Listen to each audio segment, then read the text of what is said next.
what barriers do you all see coming up most frequently for LGBTQ entrepreneurs and small businesses in your view of the world? I think it's really two barriers that we see. One is funding. Oftentimes, just getting your foot in the door and getting the funding, especially if you're coming from a place where your family may not have funding to support you, or even if they do, they may have kicked you out of the house. And so you can't depend on them to help you raise money. We're oftentimes like, oh, you do a friends and family around. Well, your family's not there for you, and your friends are all struggling to get a job as well too. And so you can't necessarily depend on them. And the other key area is representation. Like representation matters, and that's one of the things that we try to do regularly at StartOut is to herald when you do have a CEO or an entrepreneur, small business owner who is out there making waves and making a name for themselves, recognizing that they're LGBTQ plus.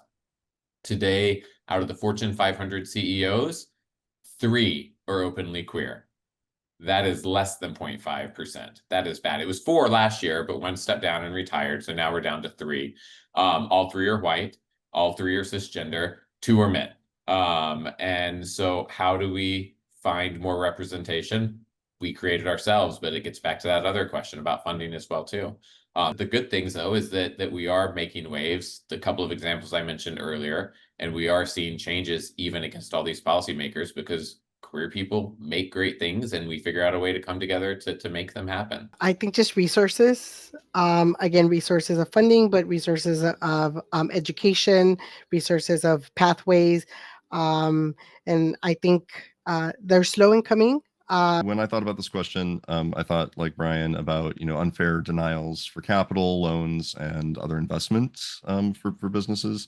In the 2021 Small Business Credit Survey data that we had, 1/3 of LGBTQ and small businesses said that lenders do not approve financing for businesses like theirs, compared to only 1/4 of non-LGBTQ businesses, and that 46% of LGBTQ owned small businesses had received none of the funding that they had applied for, the financing that they had applied for in the previous year, compared to only 34% of non-LGBTQ businesses. So that is the funding issue is very real and very critical, because LGBTQ businesses in that data were frequently smaller and younger and more financially fragile, reporting that they were operating at a loss that year.